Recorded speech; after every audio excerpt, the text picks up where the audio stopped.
Okay. No, the buttons were pushed. See if one come on. Yeah. Good evening, everyone, to the Northeast Oversight Committee meeting. I hope everybody got a chance to get some food. If you haven't done so, now is a good time to grab your food and get ready for the meeting to start. We will first start by getting the last meeting minutes approved by Madam Chair Leisha Posey.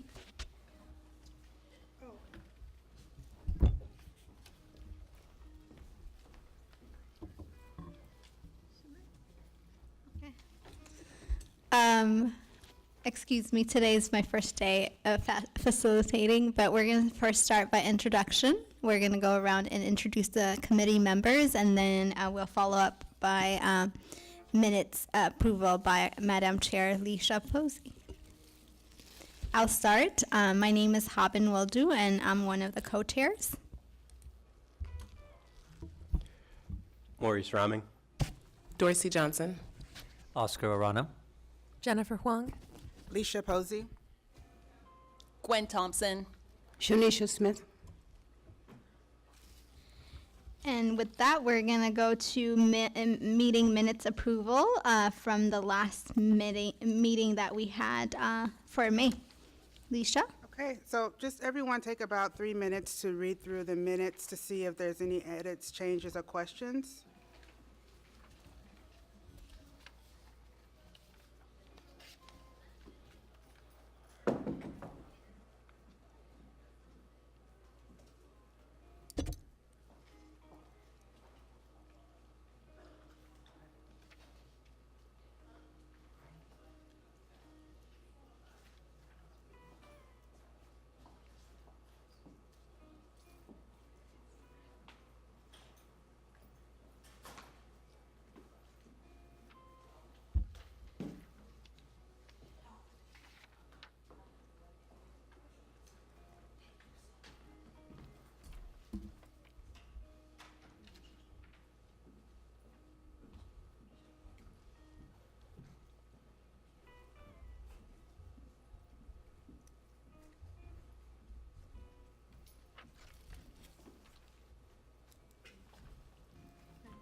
Okay, are there any questions, changes?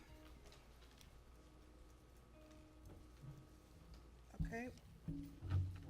All those who want to approve, just hold up your green sign. I have one. You do have a question? I'm just going to abstain because I wasn't here at the last one. Great. They are approved. Thank you. Before we move to the next item on our agenda, I want to check and make sure that we don't have any committee members calling in today. Are there any members on the phone?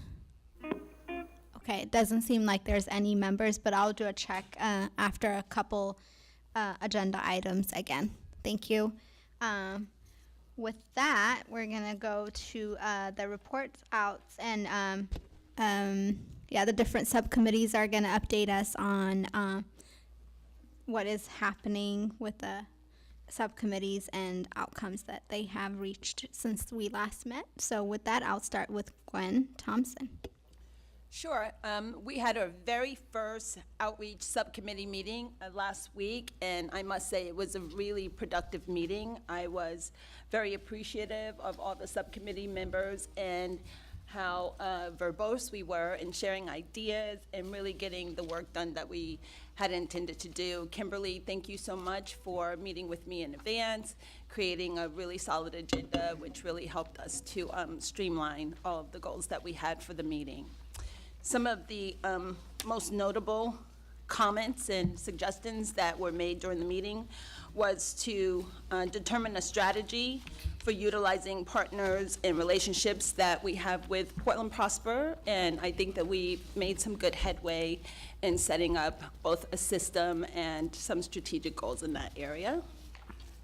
Two more that I wanted to highlight was creating collateral. We think that it's very important that we not only share out the information, regarding the initiative, but also that we have solid, clear collateral to give to community members so that we decrease the amount of not only confusion that might arise, but also really provide the information and the tools that they need in order to participate in the initiative. And then the last one that I thought I would share was Leisha's idea, actually, to establish community ambassadors. Everyone around the table thought that that was a tremendously good idea to engage with the community in that way as well, in identifying individuals who both want to and need the assistance, but also can share the specific details about the initiative. And if anyone else on the subcommittee would like to share any of these items that they thought were outstanding or was worth sharing, please feel free to do so. And that's my report. Great. Leisha? I just will clarify my idea. I didn't have the idea for ambassadors. It was something that Prosper Portland had brought up during the community outreach meetings, I guess 2 years ago now, maybe a little less. And I just thought this would be an opportunity to revisit that, but also maybe make it a paid kind of position for a community member or organization to hire interns or students or something during the summertime, especially to get the word out. So I just wanted to clarify that the ambassadors was really something Prosper Portland had already thought about utilizing in the past. Thanks.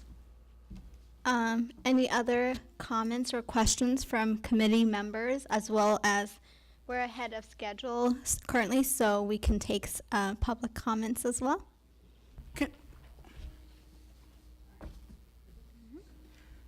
Is it possible, I know that it looks like Karis isn't here, and we haven't had updates in a couple of weeks, and I know that the project working group meeting has met, so I'm wondering if there's any Prosper Portland staff that wouldn't mind coming and sharing any information with us, any updates from those meetings?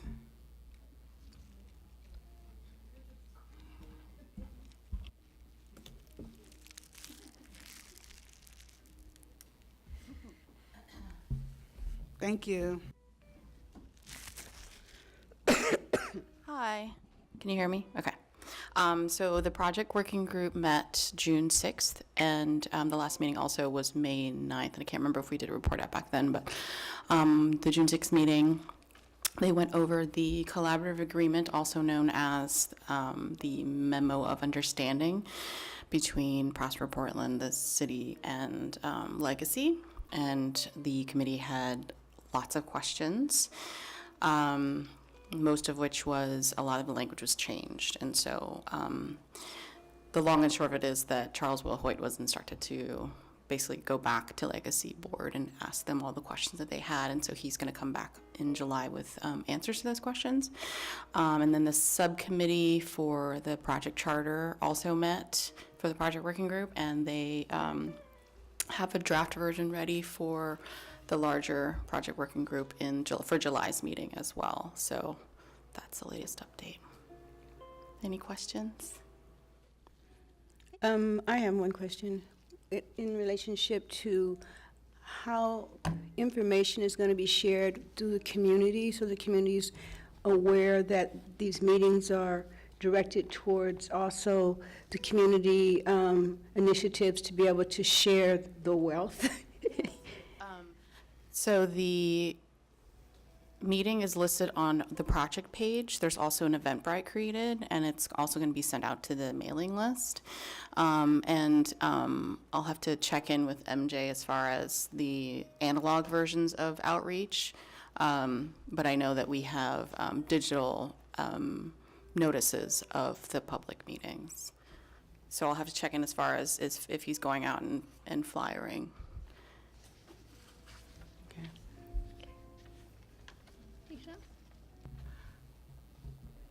Can you tell us, are the meetings public, are they recorded and shared or no? The audio is recorded. We don't have the budget right now to do video capture. Like, this isn't an expense that can be utilized monthly for the project working group right now. And is it on the Prosper Portland? They will be posted on the project page. They're meeting minutes as well. There are meeting minutes, yes. So they are still ratifying their charter, so there's sort of a process as far as like if they all want to review the draft and like approve like you guys do. So they have been captured, so we're kind of working on the process if we just post the draft and approve a process. And can you tell us what Prosper Portland's role is with the committee right now? Right now, we're offering technical support, i.e. Sending out documents and meeting notes in collaboration with Stephen Holt, the facilitator. And then obviously the support in setting up the venue, and we coordinate with PHB, who's currently paying for the food for each meeting. And then also obviously capturing meeting minutes. Myself and Lisa Alboff have been there for every meeting to capture minutes. And technical support on site too for audio recording and whatnot. A lot of back end stuff too, but yeah. Anything else? Okay, thank you. Thank you, Yvonne.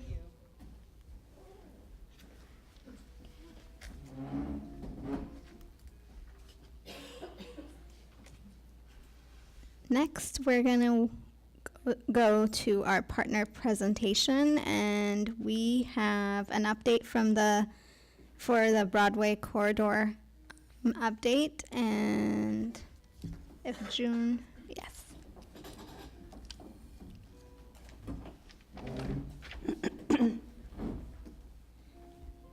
If you guys can state your name and what organization you guys represent and start, that'd be great. Mayra Arreola, and I'm the Director of Social Equity, Policy, and Communications at Prosper Portland. Hi, everyone. My name is June Reyes, and I'm the project coordinator for the Broadway Corridor project. First, we want to thank you for giving us the opportunity to come and share at a high level some of the things we've been doing with the Broadway Corridor. We want to just provide kind of a quick summary of the main points we're trying to achieve around community engagement, equitable outcomes, and also the process that we have embarked on. And then at the end, we'll have time for, we'll have some time allotted for you guys to ask us any questions that you might want to have more details about. Cool. So to kind of get started, I want to sort of orient us into this space and really explain why this is a key opportunity for the city and a really key opportunity to be a transformative project that reduces social disparities. So if you can, so the map right here shows the 34-acre site. The USPS site makes up 14 acres, so the majority of the site. And you also, and so we have Prosper Portland-owned properties within the site. That is the post office site, the Broadway Bridge site, Union Station, Block Y, and Block R. And so, this has been, a Portland sort of project, I suppose, for a while. And so things sort of kind of came into fruition with basically a feasibility plan to see what the site could provide to the city. And so there was a framework plan done to kind of see the potential, the development potential of the site. And so when we're talking about the Broadway corridor, when we looked at the potential for the site, we're thinking this is just for the post office, right? So there are the other opportunities for the other sites. But, the 4 million square feet of development that's possible in the site, we can think of as 3 times the size of the Bancorp Tower or Big Pink. And, if you want to stack up 100 Pioneer Square. So this is the kind of scale we're talking about. And this potential is really unique. In another location, it would take a lot more land and infrastructure costs to kind of have a similar amount of jobs and families. And so some of the assumptions that came out are the land use would accommodate 4,000 jobs, 2,400 households. And there's also this component of affordable housing. So when the framework plan came out, what that resulted in was, buying the post office property, and that included a joint acquisition of this site with the Portland Housing Bureau. And with that, there would be modeled around 720 units of affordable housing on the site.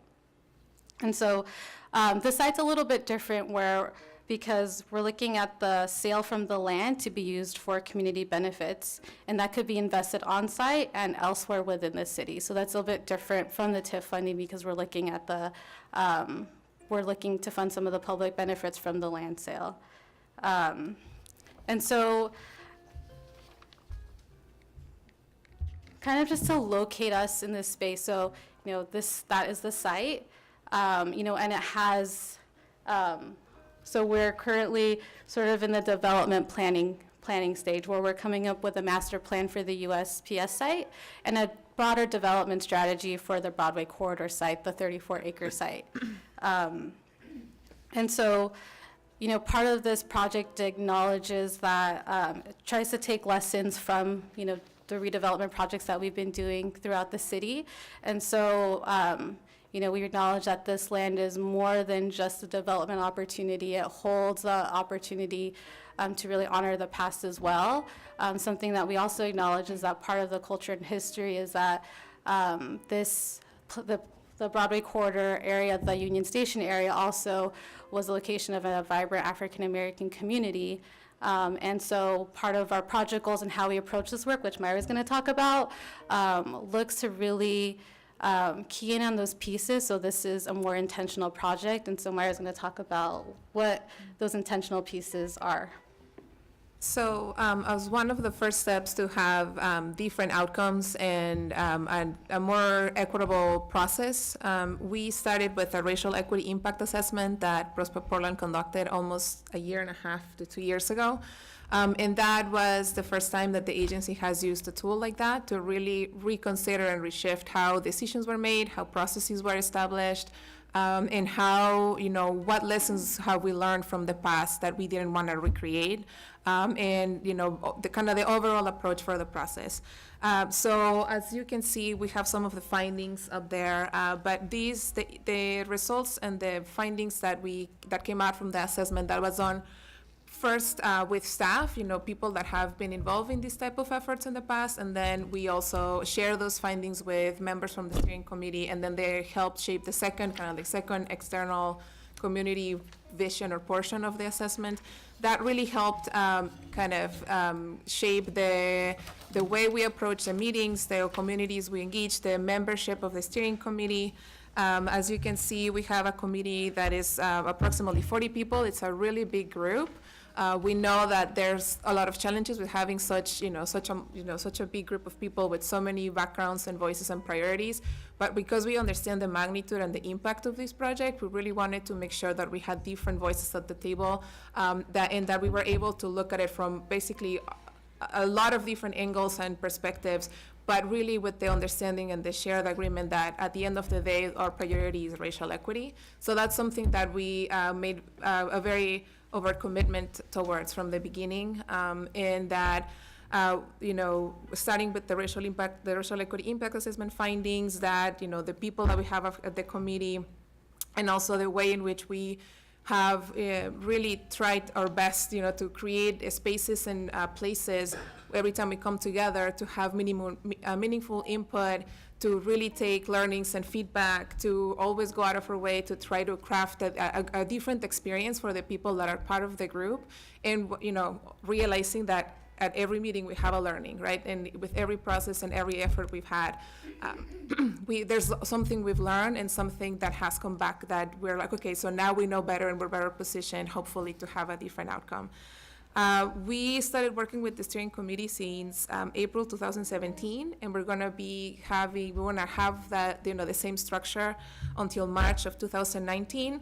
Approximately then, right now we're also, we started focusing on creating our kind of the criteria and the guiding principles for the overall project.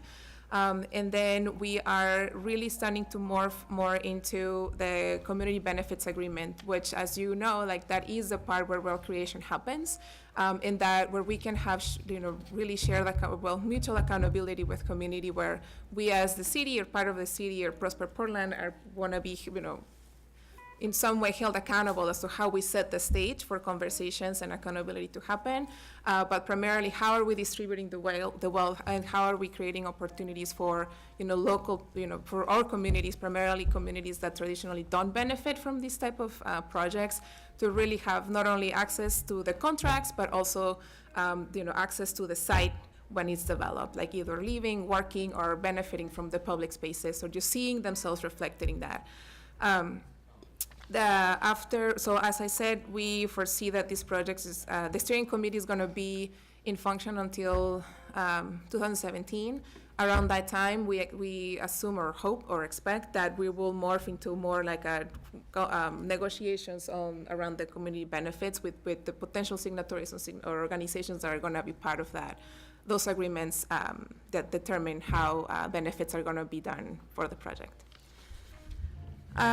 The last two things I'll say is around our guiding principles. These were, as I mentioned earlier, co-created with the steering committee. These were not done by, Prosper Portland staff.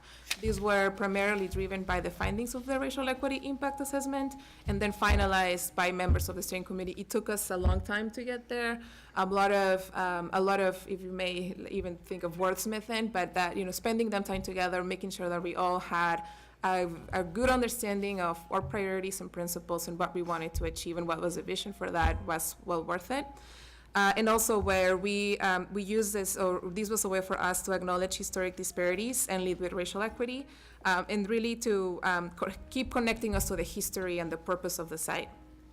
The last thing I'll mention before we open it for questions is that having the opportunity to come and share with you what in a very summarized way what we've been working on with Broadway Corridor is an effort to also start kind of showcasing that what's happening with this project in different parts of the city for people to start learning about where are we in the process in a more face-to-face basis, to ask questions, but also to share opportunities that we have coming up to engage besides what's happening at the steering committee. So on July 25th, we're going to have an open house where we would love for you to attend if you are able. June and Kim will share information once we have more details, but this is a really good opportunity for for us to bring people together and to help us shape in more concrete ways what that's going to end up looking like. So I think we'll open it up for questions.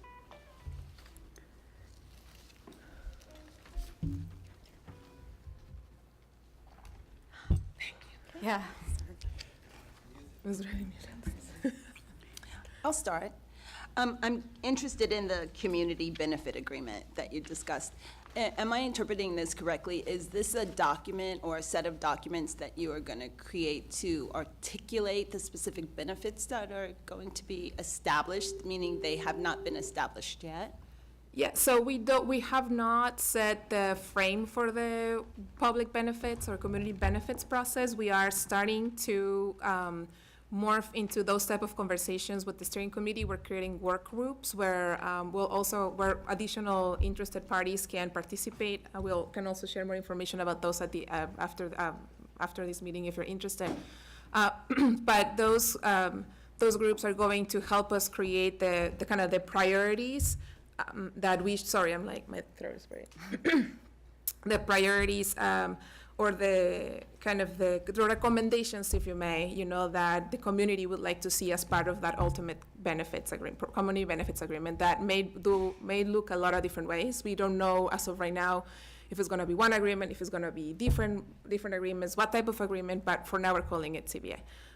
But we haven't. That hasn't been determined, and the steering committee is going to be a critical partner with us for us in helping determine what's the starting point for those negotiations. Okay, thank you. Mm-hmm. So I have a question. I'm sorry. Who's defining the community? Thank you. Well,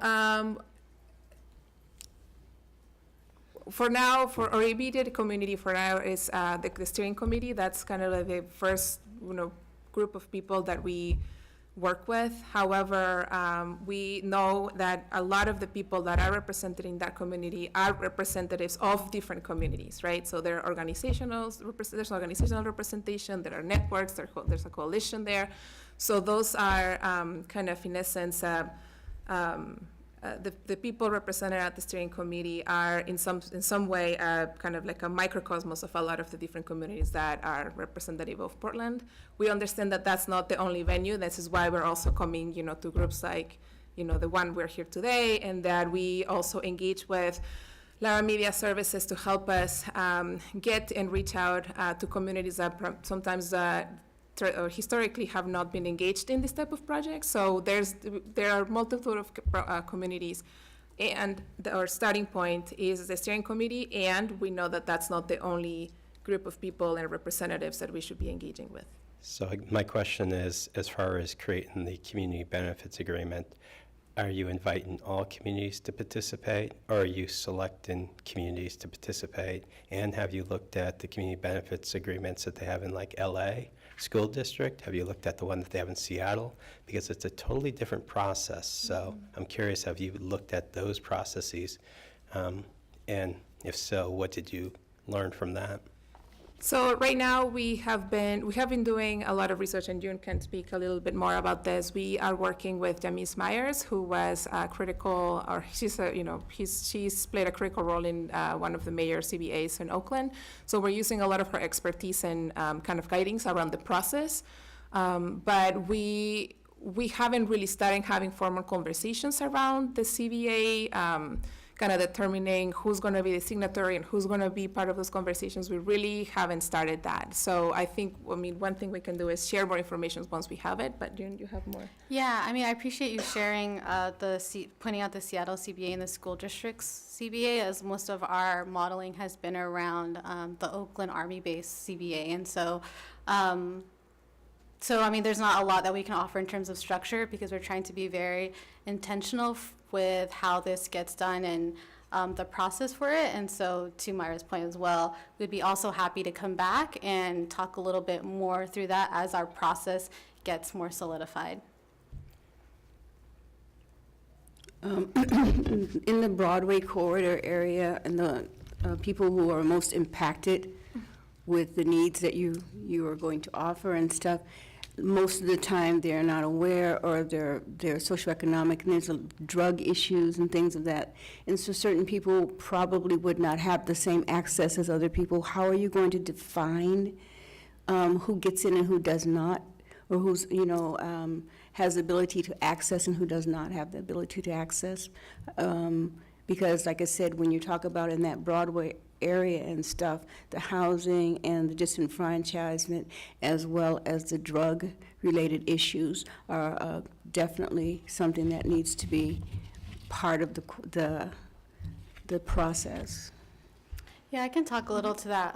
Thank you for bringing that up. I think that there's very local impact that is important to consider, and part of this larger community engagement strategy is really, is targeting folks that wouldn't traditionally participate. And so they're a key target population when we do our focus groups and roundtables that will accompany the open houses.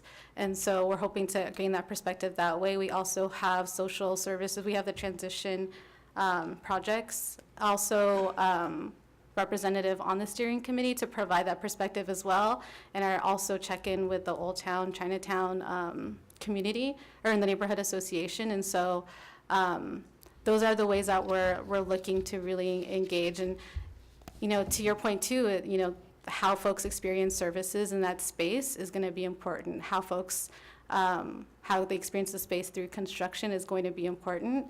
And so those are also key things we'll be looking at as well.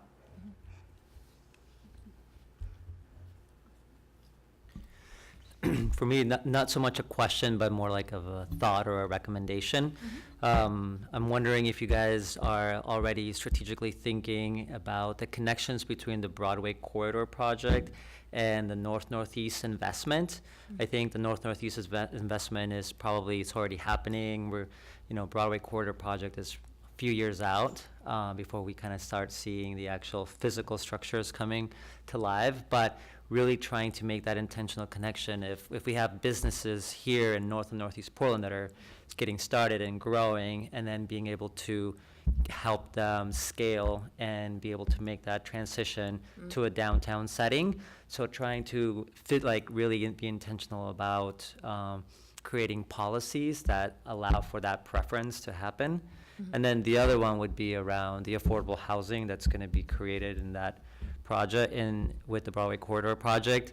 Just knowing, even though it sounds like there's, lots of space and a lot of opportunity there, I just know that density is something that is very important. It's particularly in the downtown area, which means that a lot of those units are probably going to be studios or one-bedroom affordable housing units, and kind of just reminding that for communities of color, immigrant communities, those are not the units that they're going to be able to or want to access. Thank you. Yes. And this is also a suggestion, when you're selecting the community to serve on the CBA, that you be clear and transparent on how you selected those, whether firms, individuals, organizations.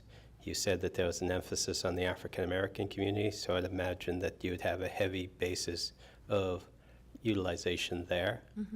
And I would like to see your strategy for ensuring that those businesses also can participate in the retail space for their businesses downtown, ownership space for whether they're condos or, I know that there's affordable housing, and making sure that there's affordability built into there. So that's a recommendation. I'd like to see what those percentages look like, not just an individual participating.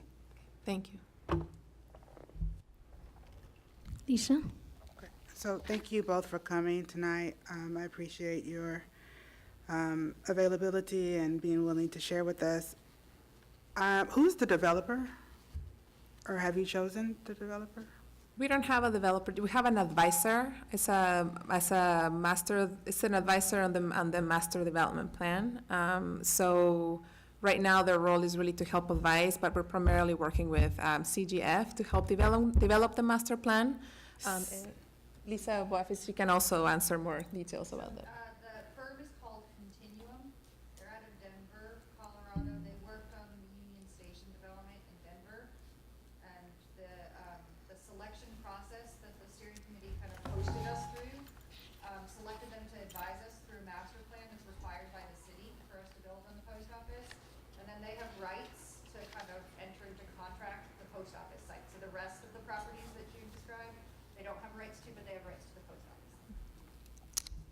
So, Lisa, could you give me a little bit, I'm sorry, I don't have background in this. So when you say, I'm gonna pull a chair. Oh, there's one right here. First, I'll do an introduction. So hi, I'm Lisa Abwaf with Prosper Portland. Hi. When you say advisory developer, what does that mean? What does it mean? So what ZGF will do, what was mandated as part of the city's recent zoning changes is it's like a capital M, capital P master plan by the city, which means you're mandated to say, where are the streets gonna go? Where's the park gonna go? Because it's a pretty big site, so it's kind of, how are you gonna break it up?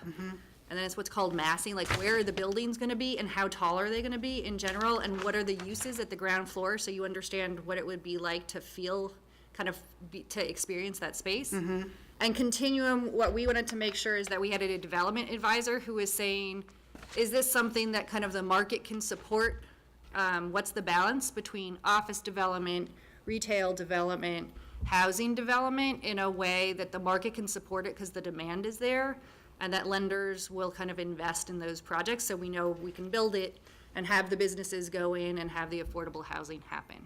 Okay. So that's what they'll do. They'll kind of be like a peer review as to what's happening in the market and are we headed in the kind of the right direction from a use perspective. Okay, but there are two different developers or two different, ZGF is one and Continuum is a separate? So Continuum is the development advisor who then has rights to the post office site, and then ZGF is the architect. Oh, okay.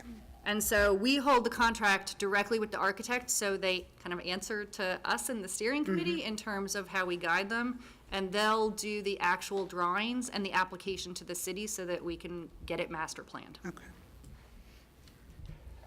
And then the other question,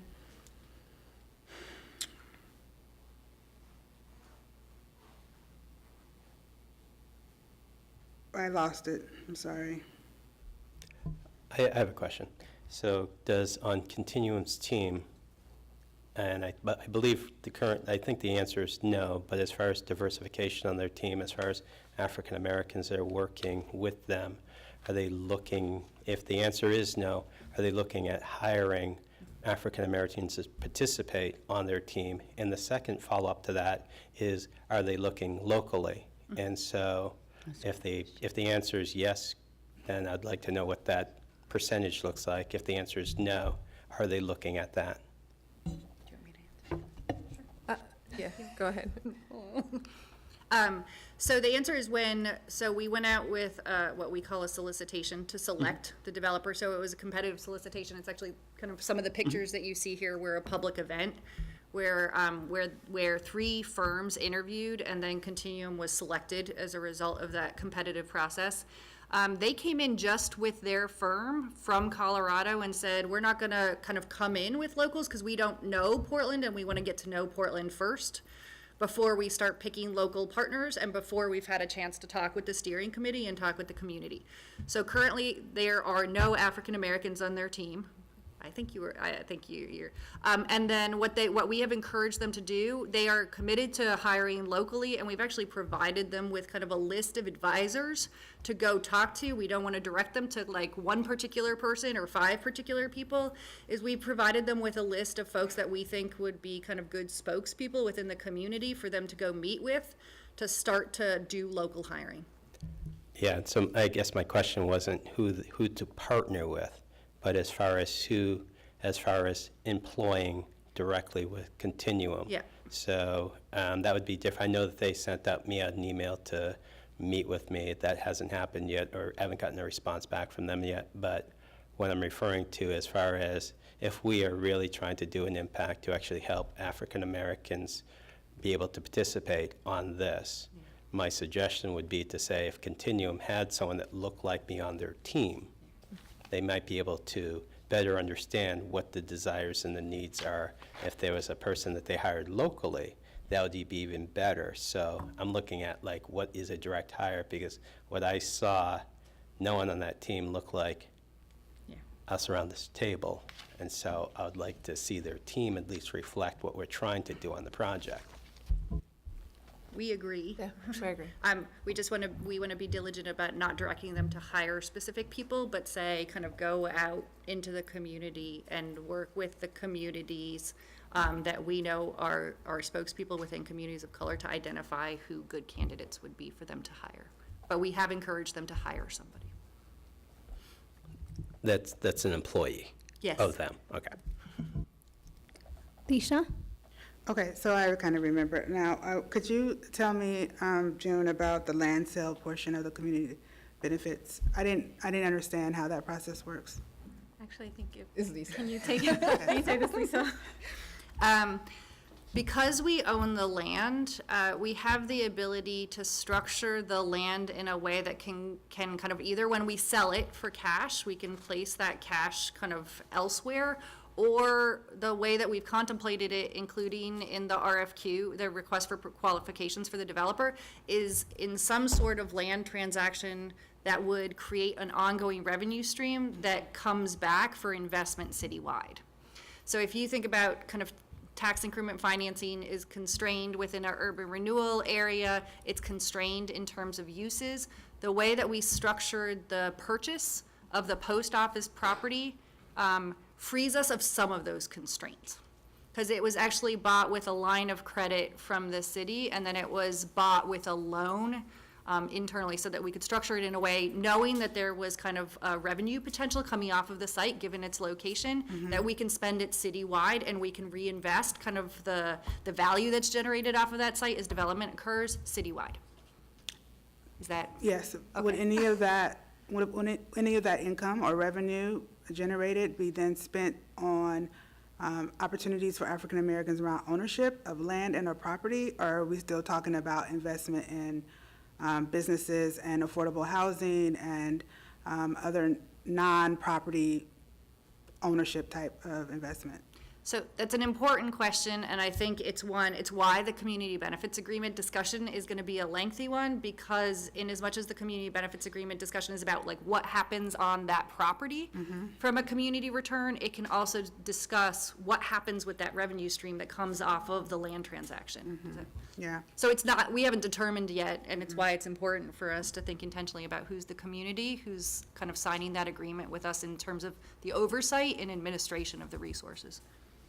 And to sort of like also point out that in this process, we're early, and so,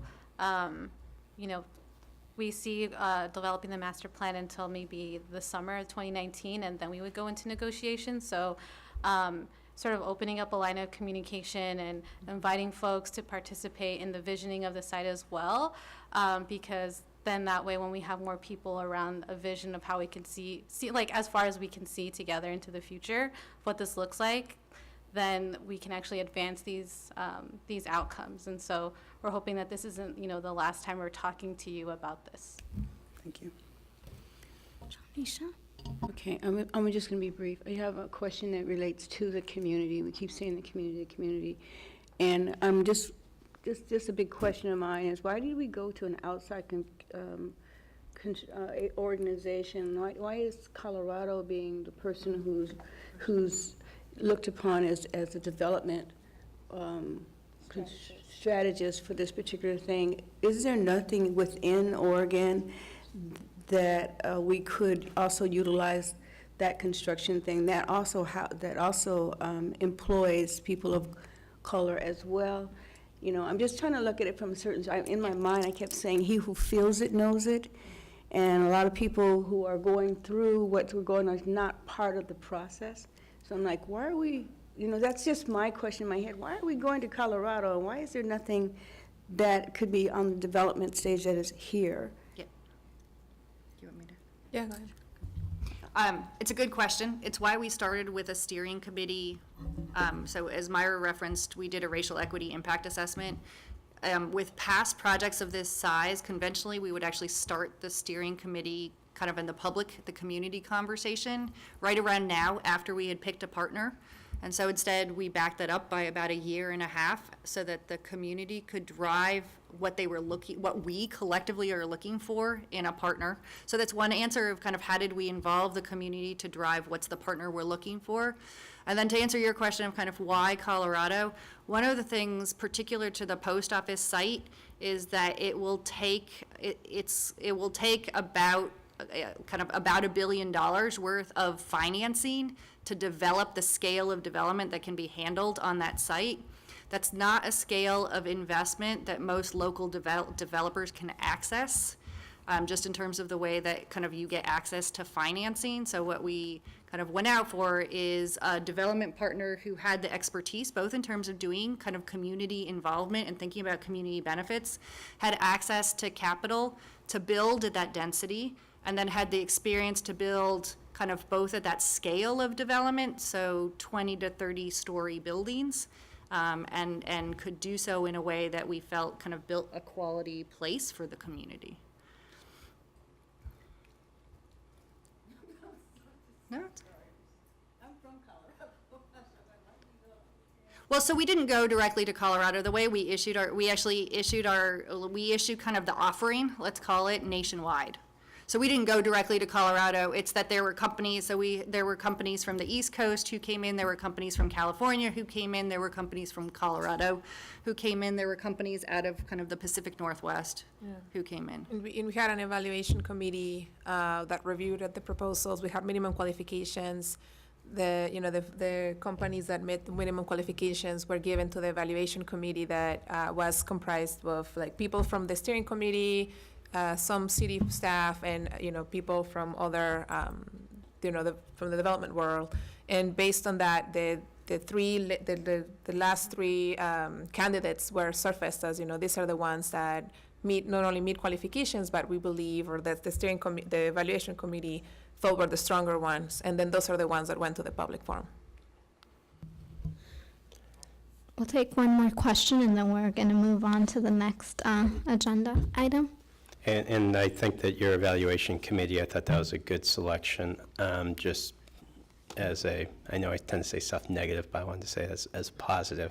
But on the other side of it, what commitments can you share with us, the continuum, because as you looked at their proposal or listened to them, what commitments did they commit that you can share with us as far as utilization for whether African Americans, African American firms, businesses, and so on, that really said, okay, well, this is, or the evaluation team said, okay, this is why they should be brought to the, To the forefront. We didn't ask them for kind of a specific number commitment, I think, right, I think Myra kind of held up what our goals were, and what we did ask them is, because we don't know what they're gonna build yet, what we did ask them is how did they build past projects that they did, because we were asking for their qualifications. So what we did ask them is kind of not what's your commitment kind of in terms of the future. It was much more focused on what have you done on past projects, how have you performed? And then just so we're all clear in terms of kind of our requirements, particularly around construction, but the steering committee is very much focused also on operations in terms of contracting and bidding opportunities, is we will certainly require and anticipate will require superseding our basic requirements around business and workforce equity. So right now we have a requirement for 20% of business and workforce equity to be assigned to DBE and MWESB firms within the contracting. And then there is a kind of a pretty healthy conversation happening at the steering committee about what are the, how do they contract for operations, whether that's like site maintenance or janitorial services, or who's providing some of the property management services that are required as the buildings go up and need to be managed. And so I'm thinking more of individuals. And again, if they've done it before, then they have a strategy or a plan that I would imagine, or hopefully that you'd be able to share, okay, this is how we're going to get there. I know the project that you're referring to is quite a bit smaller in scale than what they're doing here. Mm-hmm. And so, but if they have a working plan, I believe that you could ramp up that plan.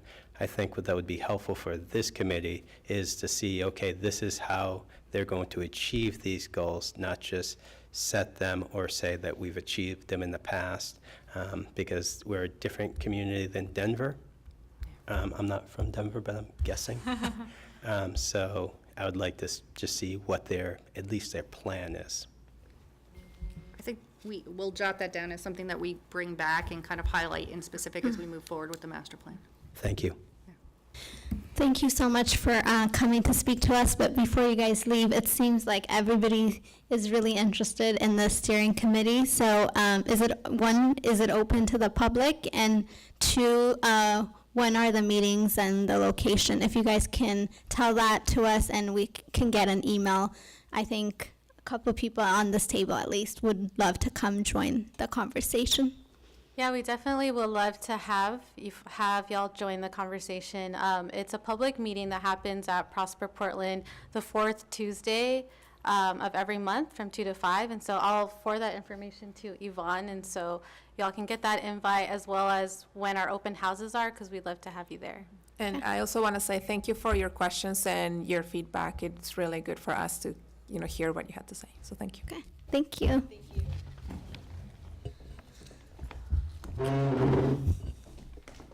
Okay. We are going to move on to the next item on our agenda, and that's the staff report out. We're going to start with Leslie Goodlow from Prosper Portland. Portland Housing Bureau, I'm sorry. Oh, yeah. Yeah, I was a little confused, but I went with it. Okay. Leslie Goodlow from Portland Housing Bureau is going to give us an update. And I think you have a request for us. Okay, so I have some documents for you all. You guys want to pass this around with the help of my brief words I'm going to have. Welcome back. Yeah, welcome back. Thank you. And if you don't mind introducing yourself again for those that don't know who you are. Certainly. I'm Leslie Goodlow. I'm the Business Operations Manager at the Portland Housing Bureau. I staff the Northeast Housing Strategy Oversight Committee and co-sponsor the strategy within the Bureau. So tonight I want to talk to you about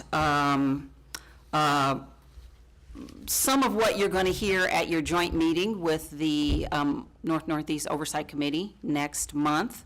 The Portland Housing Bureau has made a request to Prosper Portland to increase the maximum indebtedness of the URA. And that would, as you can see by the first slide, I don't have enough for everybody, but I do have one extra copy if somebody would like it. I don't know if there's some more up there. It would increase the indebtedness by several $1 million, and we could also increase the property. Now, I'm not going to go into the details of how that works because we are going to go through that at the next meeting, but we wanted to preview it for you today so you have some idea about what we're proposing and why we're proposing it. The next slide tells you that this would be a substantial amendment, which means that it would need to, the county would have to approve it, city council has to approve it, we have to do a notice to the entire city, and we are proposing to increase the indebtedness by $67 million. $45 million would go to PHB, as the split between PHB and Prosper Portland is currently 70% and 30%. And we could increase by, I don't know if that's the total, I think that's the total acres, is 74204, to add potentially one piece of property into the URA, and that would be a site that I'm going to talk to you about in a minute. So our proposal is to ensure that we can meet the goals from the housing strategy. We have several projects that have been brought forward to us that we do not have enough dollars to fund, and so that's why we are requesting this increase to secure the financing for us to be able to do that. With this increase, we would be able to build between 198 and 248 additional rental units, and then approximately 70 home ownership units to be completed sometime by 2023 or 24, somewhere around in there. So with that, I will take questions. I know it's very quickly. 198 to 248.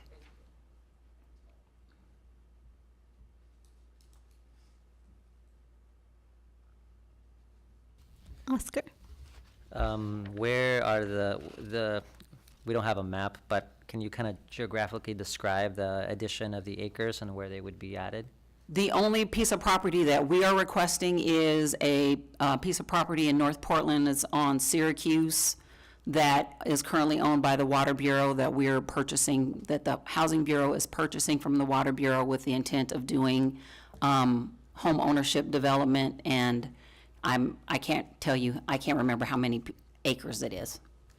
And then the remaining acres are throughout the city of Portland? We're not requesting any other acres.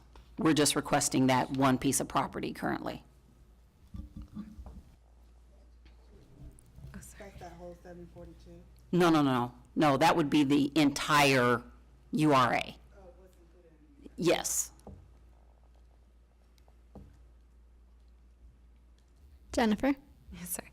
But the potential projects that you mentioned that you cannot currently fund, that were in the works, that this would go to, would that be in the URA? All the rest of them, except for the Water Bureau site, are currently in the URA. Okay, perfect, yeah.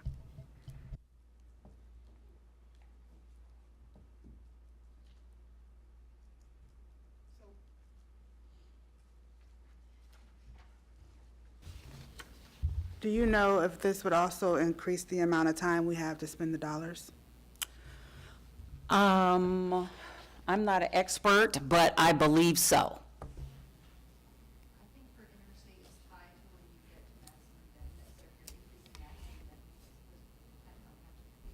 Right, so there is currently not an end date on the interstate URA, so whenever we do the last of the bonds, we'd have a certain amount of time to spend the money after that. It says there's identified about $22 million for Prosper Portland here. So that would go, I believe it would go into your pool for your group to then manage through your CDI and your objectives. The ones that have already been established within the plan, or there's no opportunity to have flexibility for the new funds? I don't have anything to say about what y'all do with your money. So could Prosper Portland, could one of y'all come up and join her, please?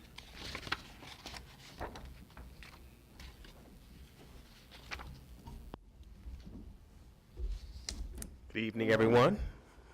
My name is Tori Campbell with Prosper Portland. So yes, we'd have to have another conversation with respects to the additional funding that we would get. And it could be something where you could roll it into the existing action plan, at least in terms of how those dollars are spent, in terms of where they're being directed. But it would also be important to explore, are there better uses for those dollars? Do we feel like there's several aspects of the current action plan that are doing really well, that with more funding, they would continue to meet the objectives? Or is there a different way in which we want to kind of reconsider the additional money that could come out of the increase of the maximum indebtedness? But with the, I was just going to add that for the additional dollars coming to the Housing Bureau, our Oversight Committee, we will recommend to them how to spend the dollars based on the projects we have. They could say, no, we don't want you to do that. We want you to do something different. So this is our proposal to them, but it could turn out that they want to do more homeownership and less rental or whatever. If people could raise their cards before they speak, that would be great. So, Chanisha, if you could go first. Yeah, I was wondering though, Tori, maybe you have the answer.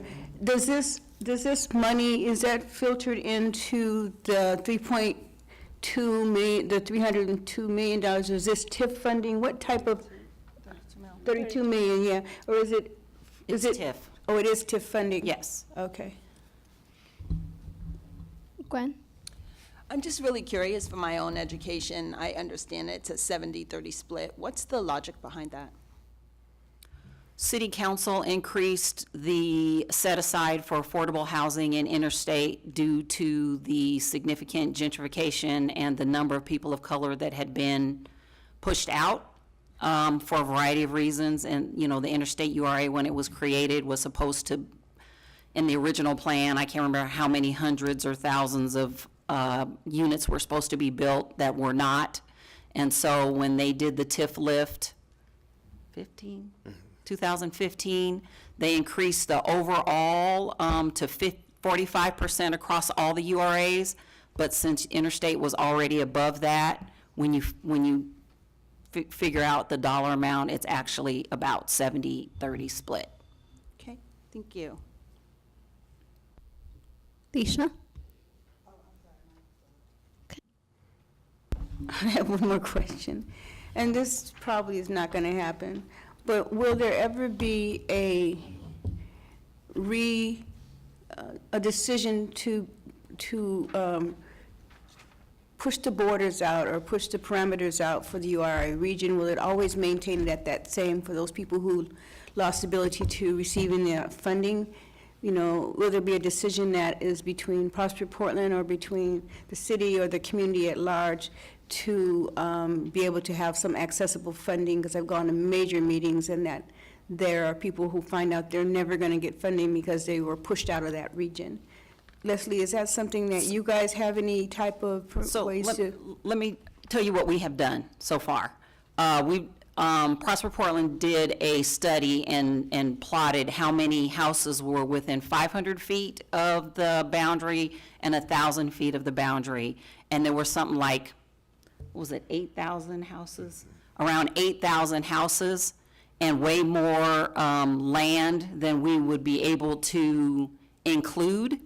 And so deciding which houses get in and which houses do not get in would take a lot of time and community effort for a decision, for people to feel like it was fair and equitable that one house gets in and another house does not get in, and that how do you do contiguous space so you're not doing a house here and a house here and a house there.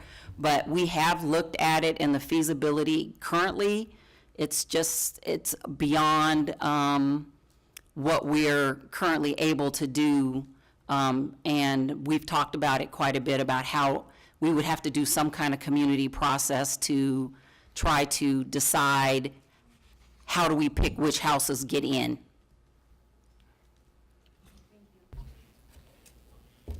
Maurice? I guess on that, have you looked at, for the 8,000 houses, how many of them are owned by African Americans or minorities? And because I'm sure that that number will slowly whittle down. So I understand that putting 8,000 houses in a zone is problematic, or, including the land. But have you looked and said, okay, if we're trying to discourage displacement, out of that 8,000, how many of them are owned by people of color? No, I don't believe we have, and I don't think legally we can do that. But we can ask the attorneys. I know that for Housing Bureau money, we cannot, because of fair housing laws, we can't give money based on race. Maybe it's something that Prosper, because from my understanding, this whole program that we're working on is, in a sense, based on race. That's Prosper. They're not subject to the fair housing laws. So maybe Prosper can look at those 8,000, and then, if they could assist, if we're trying to work at displacement, and it's something that PHB can't do, but Prosper can, maybe using Prosper as a tool to create that inclusionary program.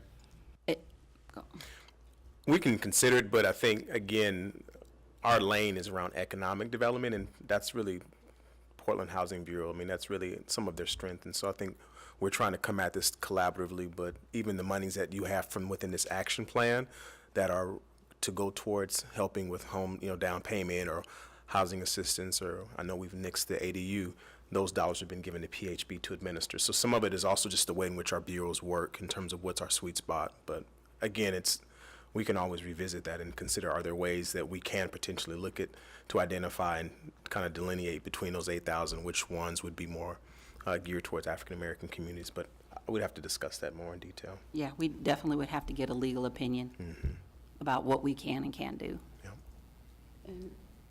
Lisa? So, but that was your initial research or study, Prosper Portland.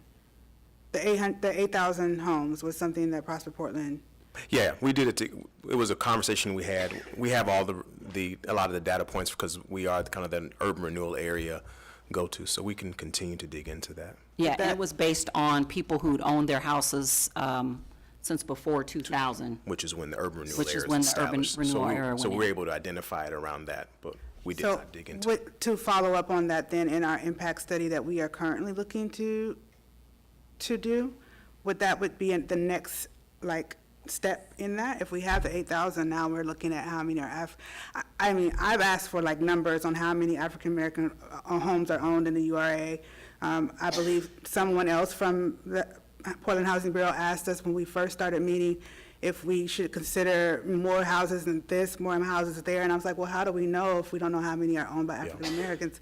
So to me, the next step in that research would be to identify those homes owned by African-Americans in the URA, so I don't think it's. That are out of the URA. Are out of the URA, of that 8. We are both, right, we're absolutely. Yeah, both, but I think the research we were doing was to say, what would it look like to include additional houses that are currently outside of the urban renewal area, so 500 feet and 1,000.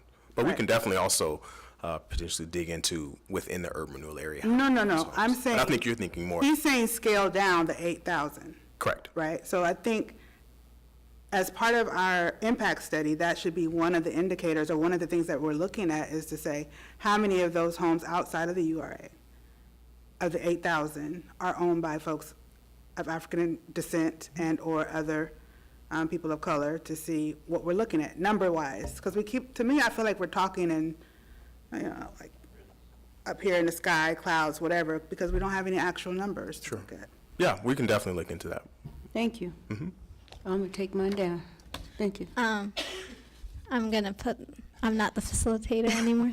And when we're talking about economic development, part of the reason housing comes into play is that's one way people of color can create wealth, and that's a very important aspect of economic development to me. So doing the study is an essential, I feel like it should be kind of a priority and a foundation to everything else that we're doing. If we were doing anything, at the very minimum is getting correct data and information would be what a commitment that as a committee we should be making.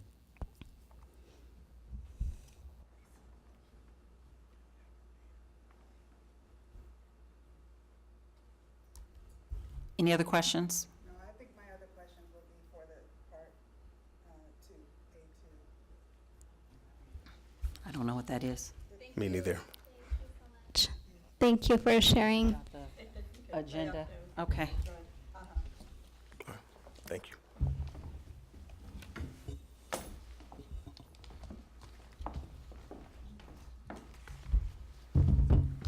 Tori, you can also stay there because you're going to do the next agenda item, and you might be able to answer this part. Okay. Good evening, everyone. I just want to thank you guys for your commitment and service to the committee. I'm just really so proud of you. And just thank you for your service. But I want to remind you that we're not going to have a meeting in August. We're taking a break. And in July, we'll have a joint meeting with the Portland Housing Bureau. And No, with the Northeast I'm sorry. Community. It's going to be with the Northeast Housing Oversight Committee. Dr. Holt is the chair of that committee. The purpose of that meeting is to talk in more detail about the maximum indebtedness, but we're also going to have a kind of an overview of tax increment financing, what we call TIF, and you guys have heard that term quite often. And so we are looking to possibly hiring a consultant to provide that overview. And then we're going to talk more about the maximum indebtedness and talk about the benefit to Prosper Portland as well as the benefit to the Northeast Housing Oversight Committee. And so we'll wrap it up. It's going to be a very focused meeting. And so I think it'll be a good opportunity to learn more about urban renewal and how it works and how tax increment finance is a tool for development. So I'm actually looking forward to that meeting. The agenda, I'm not sure if has it posted on your website yet? Or No, because we we wanted hadn't to. approved it, so we have not posted it. Okay. So we really would like to kind of get your feedback on, is there anything else you'd like to see on the agenda? What are your thoughts? Beginning with Lisa? Yeah, so I guess I would want to know, what are our expected outcomes, or what do you want from us out of this meeting? What would be the next steps? What are we just going there to hear and be presented to, or is there something that you want from us? The Portland Housing Bureau has said that they have a proposal for their oversight committee. Is there a proposal for us? How are we looking at this collectively? I just kind of want to know more about what is expected of our committee. Yeah, that's a great question. So what we're hoping comes out of this is that, one, that you all get an opportunity to talk amongst each other, because you're all working towards similar goals for Northeast Portland, and that jointly that we can recommend to Portland Housing Bureau and Prosper Portland and ultimately the mayor that we actually go through with increasing the maximum indebtedness. So that's the goal, is that we would like for you all to agree with the recommendation to increase the maximum indebtedness. And is that by the end of that meeting, or? No, we're not expecting you to make that decision that day. Our committee probably will. We're going to be talking to them about this, doing the same that we're doing with you today, next Thursday, and talking about more in depth about what our proposal is around how to spend those dollars. And so when you all come together, that they will have had an opportunity to think about it for a few weeks, just like you guys are going to have some time to think about it before you all come together. But we are hoping to get a recommendation sometime, before the fall, so that we can begin the process, because it is a very lengthy process to go through for us to, like I said, we have to notify everybody in the city, we have to go to the county, we have to talk to the school districts, we have to do a lot. There's a lot of legwork that goes into increasing the indebtedness and adding land, that in order for these dollars to be available for the projects that we would like to spend the money on, and before our construction costs get any higher, if we wait a long time, then those projects are no longer going to be feasible, and basically we'd have to start all over. So there is some time frame to this. I don't want you to think that we're trying to push you into a decision, but the longer we wait, the longer it's going to take for the money to be available both to us and to you, for you guys to use. So that's what we would like to see as a recommendation. And I want to add that when we added Dean, Beauty, and Barbershop and the other, it was just a minor amendment. This is considered a substantive amendment, so it's a very long process and kind of a costly process as well.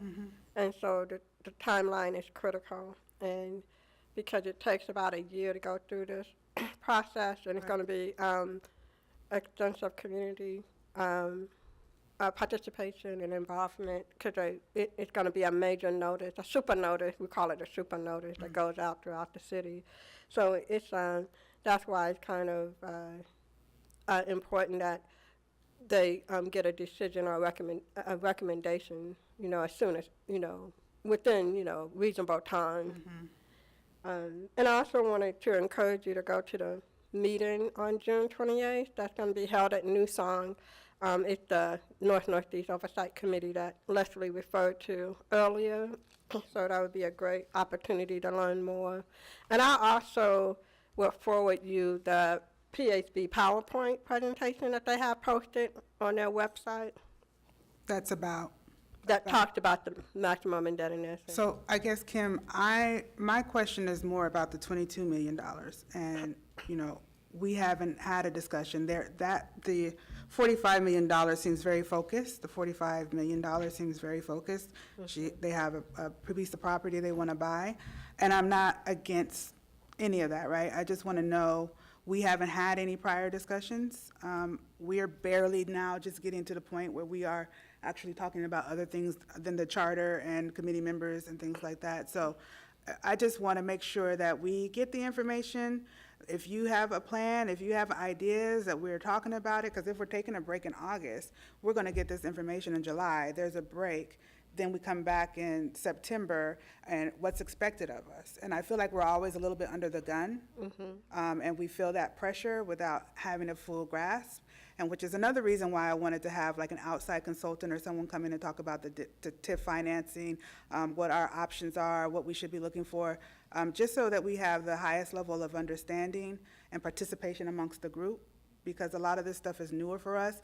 The Oversight Committee has been in place for, 3 or 4 years now? 3 years. 3 years, so there's a little bit more, and I'm just, again, this is not saying that I'm not against increasing the indebtedness, but I feel like our committee is always just, kind of, right, always playing catch-up, and we don't have an actual plan. We don't know where we're going with it, so.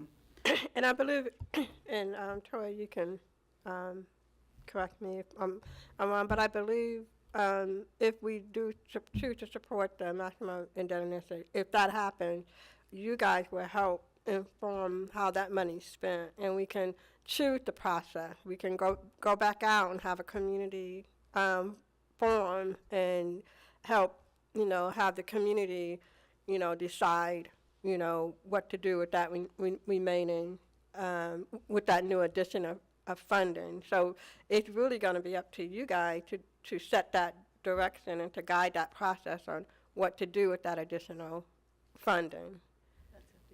And as I was saying, our committee may say, thank you, Portland Housing Bureau, but no, we want to do another community process, and we don't want you to spend it on what you want to spend it on. We want to spend it on what we want to spend it on.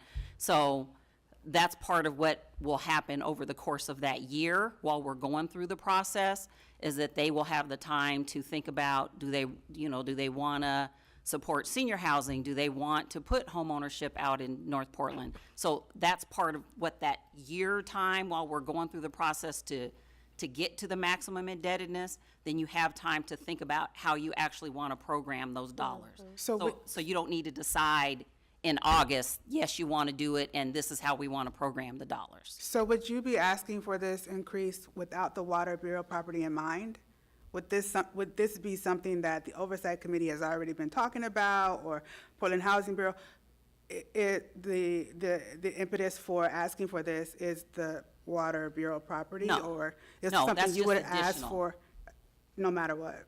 So yes, we would be asking for the maximum indebtedness because we do have 2 or 3 projects that we just cannot fund. We don't have enough TIF dollars left. Okay. It just so happens that the Water Bureau has this piece of property that we think it'd be perfect. It's in a neighborhood to do home ownership on, and as we know, that minority home ownership in Portland is lagging far behind, and this would give us an opportunity to use the preference policy and get more people, at least 70 more families into home ownership. So that's the plan that we're going to present to them, and if they were to say, y'all can buy that property, but we don't want to put home ownership there, it would still be up to them to decide how they want those dollars programmed. Okay. So just one last question to clarify on process. So what would be the first step is that we just say we want the money, and we take that to, we want to increase the indebtedness. We take that to council, we take that to Prosper Portland Board, all of that, and say we just want the money. There is no project attached to us saying we want the money from Housing Bureau or Prosper Portland.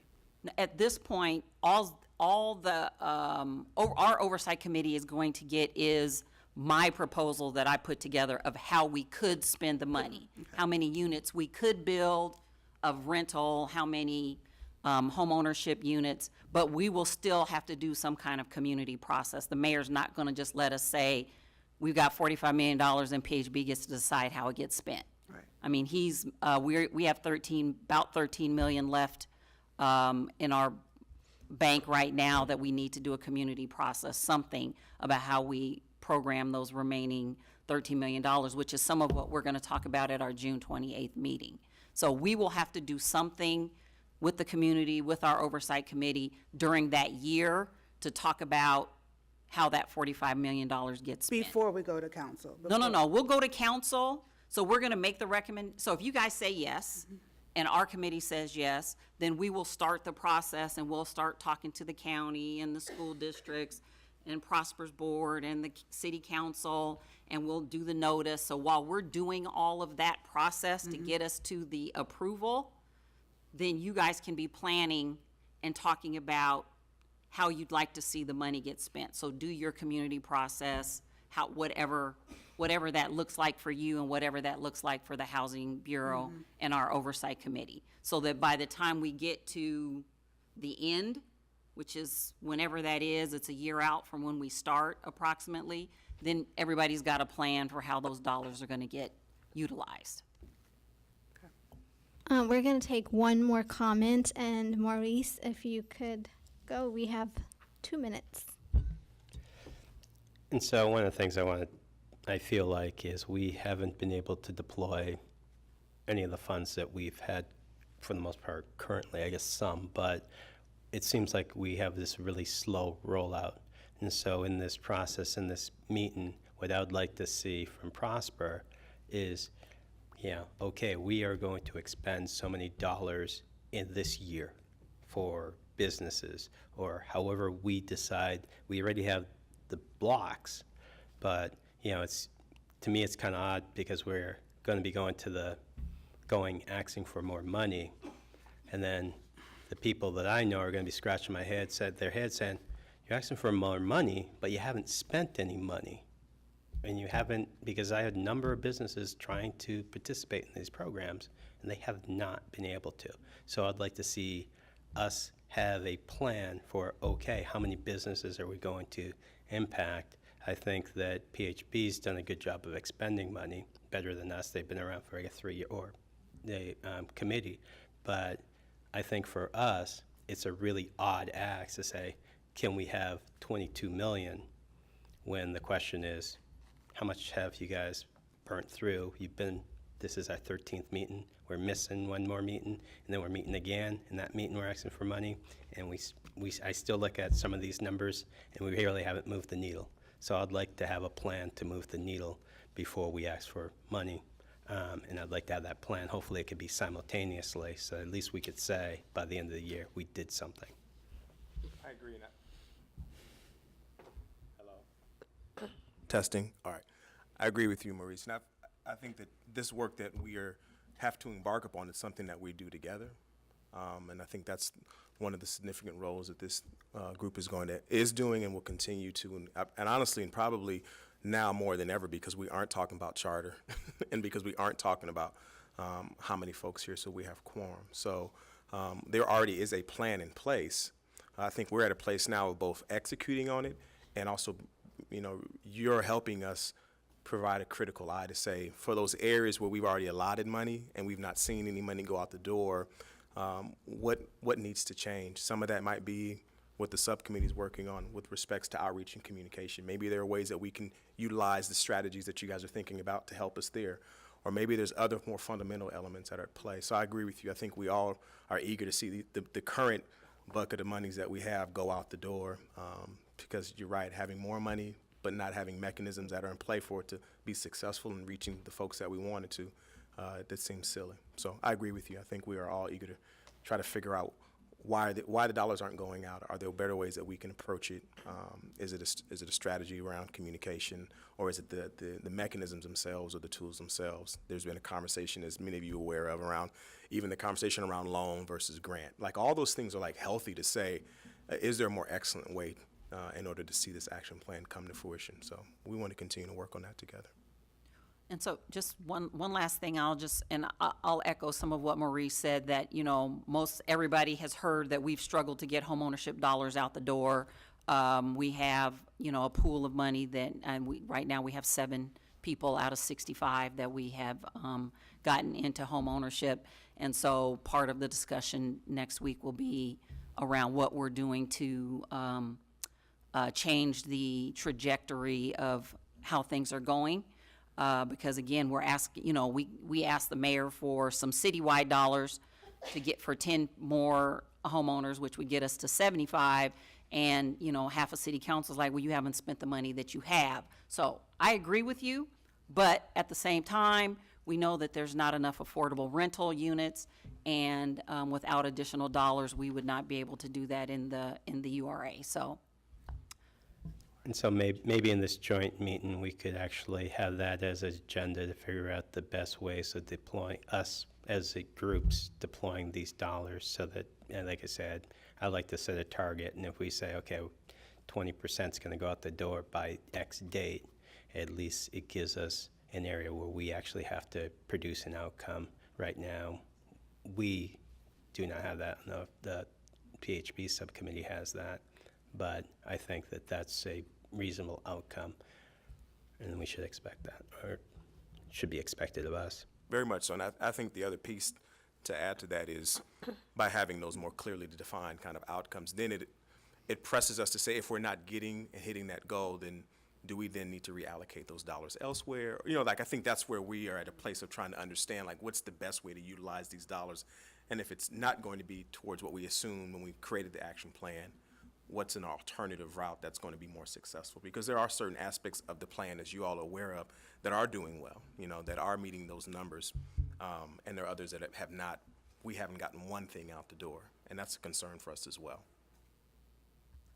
I would like to suggest, I know this joint meeting was discussed between the facilitator, the co-chairs, and some Prosper Portland staff, but I really want to get the feedback of everyone. Do you guys feel like we should have the joint meeting next month?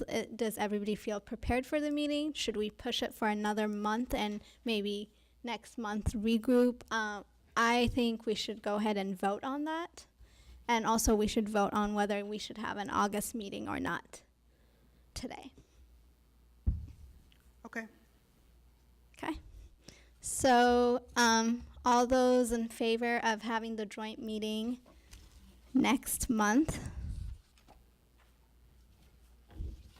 What does green mean? That means yes. Oh.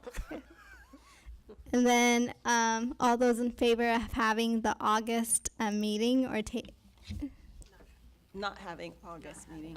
no, not, oh, yeah, all those in favor of not having the August meeting. Okay.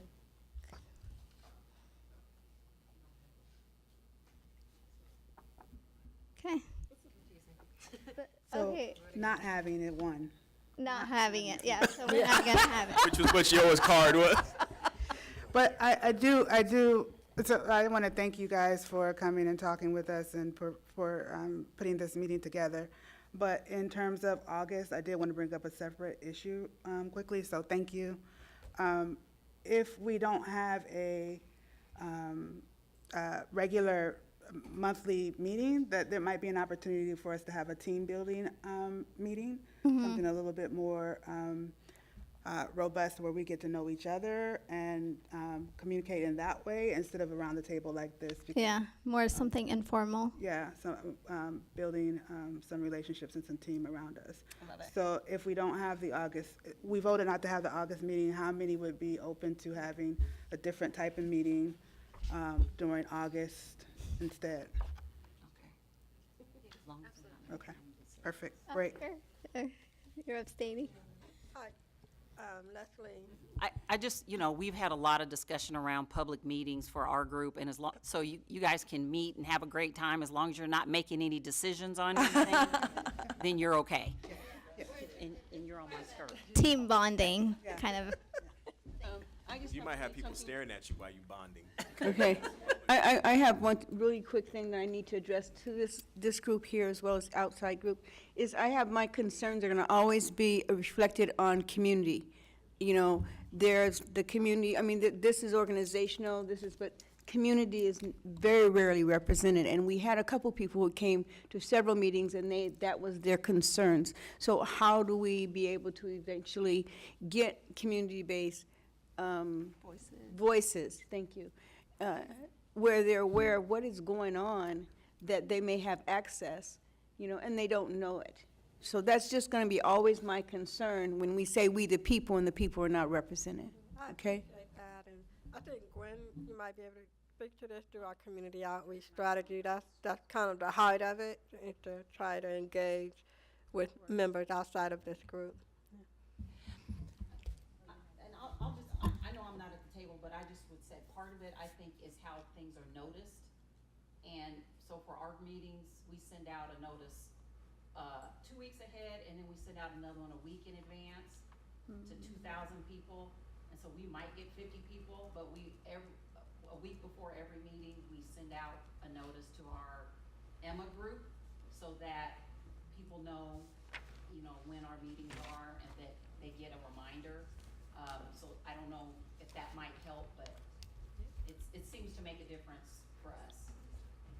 I agree, Kim. I think that we started in the right direction on making sure that we're being very intentional and focused about it. And fortunately, you're in the committee too, so we know that we'll continue to be alerted to that. Kim, I wanted to ask that we have a consultant at the joint meeting. I know that you said that you may, or I think you alluded to it's a possibility, but I think it would be important. So I just wanted to make that comment. Okay. Yes, thank you. Haben. Consultant to talk about TIF? Okay. Okay. Haben, quick. I just want to make sure that also for the July meeting, it would be great to get all the materials like at least a week in advance, especially since we're going to be, really talking about some pretty important stuff, and it could be expected to make some important recommendations. So if we could get the materials like at least 5 days in advance, that'd be great. I would even say like if we could get the materials way in advance, because it's a lot of information that we don't have background on. That way we have a chance to like email for questions or clarity. That'd be great. Okay, we'll work with Portland Housing Bureau on that. And make, We usually get ours out at least 7 days, but sometimes we do it 2 weeks depending upon the amount of information that we're expecting them to digest. So we'll figure out how much it is and make sure we get it out in plenty of time for you guys to review it. Okay, great. Next, we're gonna hear from Tori about the facilitator contract for 2018-2019. That would be me. Yes, that's right, Hobbin. No, I wanted to just take a few moments to give you an update on the facilitator. As many of you know, I would say we hired a Dr. Holt in September of 2017 to help facilitate this meeting. I think we would all agree that his time here has been really helpful in terms of grounding and allowing for the kinds of conversations that we needed to have to happen to get to a place of more stability and being able to now move forward in the work. Our encouragement, sorry if you didn't hear most of that, I can repeat that if you like. Did you? Okay, cool. Our desire is actually to continue to move forward with having a facilitator, be on call or to be a part of the conversation, but it'll probably look a little bit different. So Dr. Holt's contract actually, it ends June of this year, so in the next 2 weeks or so. Our plan is to actually extend it just one more month, just to allow for continuity, since August will be a very different meeting format. And then during the month of August, we will actually draft a request for a proposal that we would actually send out publicly for any and all who would express an interest in participating as a facilitator in a role like this. As you all recall, the first time around, Dr. Holt, we assigned him Prosper Portland to be a part of this, and we covered the costs and will continue to do so. But we also feel like it would be important on this next time around to open it up for others to throw their name in the hat if they wanted to consider being a facilitator. I think the recommendation, and some of this we've had some conversations with chair and the co-chair, is rather than making it something where it's a fixed, the facilitator would be here every meeting indefinite, that it really would be as an on-call, based on if we felt like a facilitator in terms of what their role is, which is oftentimes to help create space for like robust and rigorous conversation, or for us to be able to have it out and someone to call us back in, or to make us to keep us focused. There might be times that you'll still need to have someone that can do that, and so we feel like it'd be valuable to continue to have a facilitator be a part of the work that we all do together, but it probably won't be necessary to do it on a meeting-to-meeting basis. So our next step would be in August to go ahead and do a request for proposal. It'll probably take about that length of time to identify someone, and then go from there. I have two comments, and this is not as a facilitator. One is I think I do agree with the facilitator as needed portion. My question is, will the committee be part of the selection process? Yeah, we'd gladly allow you to be a part of that. And the second thing is, I think it would be great if actually when we didn't have a facilitator come in, different people rotate and facilitate the meetings, because I think as community members and committee members, I think I want us to grow as leaders and as and present opportunities for people in the committee to take ownership, leadership roles, and encourage them, all of us, to grow in different areas. So I think that would be a very neat way to get involvement within our committee. I don't know how people feel about that, but if anybody. Can I get a show of hands of those who would like to be on a kind of a subcommittee to review the proposal? 2 or 3. Is there anyone who would like to? Everybody's gun shy. To when we actually go ahead and issue a request for proposal for a facilitator to review what we receive in terms of, yeah. Wait, no, to review the I would say both and.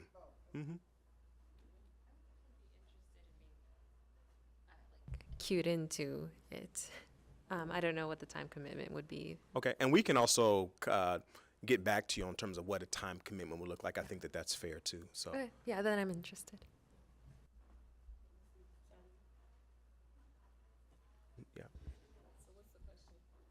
She was just, the question was, any of you would be interested in participating in helping us? We can draft the language around what a facilitator would be, but being able to review that to make sure that it still resonates. But then more importantly, once we actually start getting submissions in, that you would help us review those and come to a decision on who would be the ideal, or it might be two different facilitators, that would help to be able to support the work of this committee. Okay. Dorsey? Yep. No, we've already had two so far. And and to Jennifer's comment, we'll work to make sure we give you like a real clear timeline of here's how much time commitment. So we'll take it today as a soft yes, and we'll get back to you like, okay, here's what it actually requires, and then you can let us know. But it would be good to have your perspective to be a part of this. Can you make sure that you share the, however you send it out as far as the request for qualifications or however you send out the RFP, that this committee can actually get a copy of that at the time in which you post it so that we know to share with our networks? Yeah, and we'll definitely even, because we'll have some of you participating and just looking at what the overall scope of work is, we'll ensure that everyone gets a chance to look at it before we even send it out as well. Okay, perfect. But You're asking to provide some level of transparency.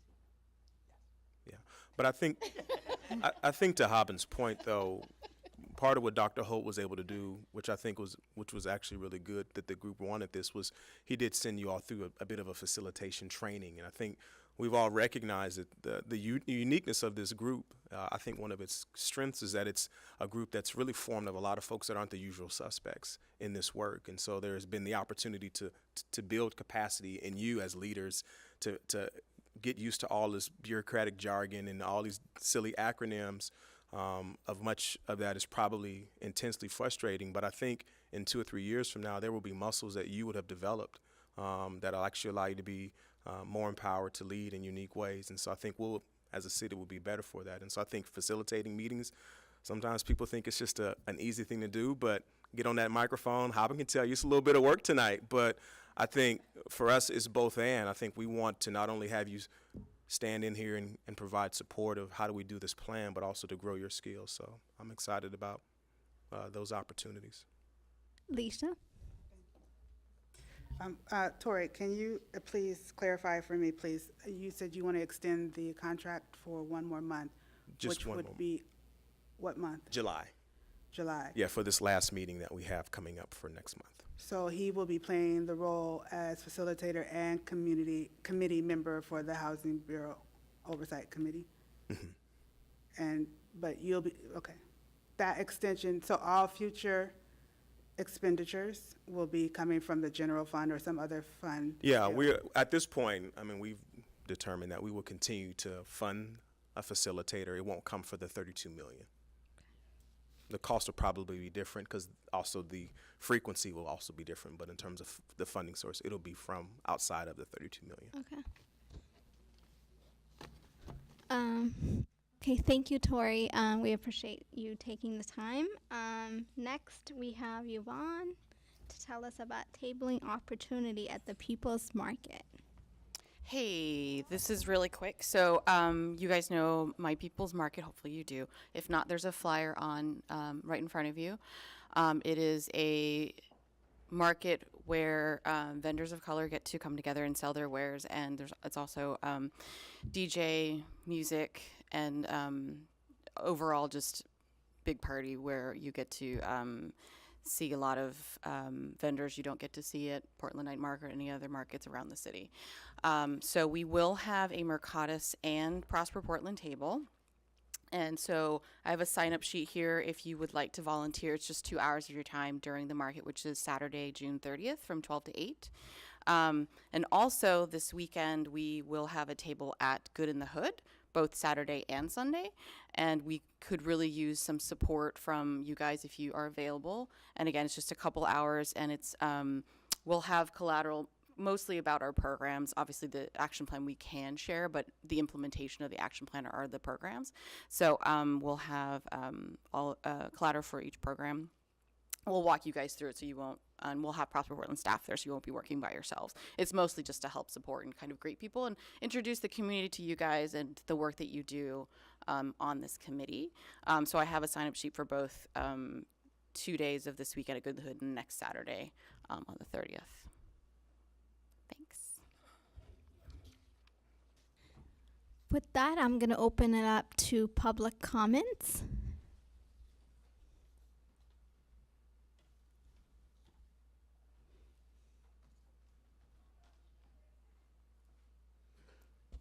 Okay. Oh, yeah. There's also a form, if you guys didn't get it, it looks like this. And it's Northeast Oversight Committee meeting member suggestion. So if you guys can fill it out and bring it back, either drop it today, or if you're unable to, you can bring it next meeting. You could also email it to Kim. Okay, thank you so much for joining us today.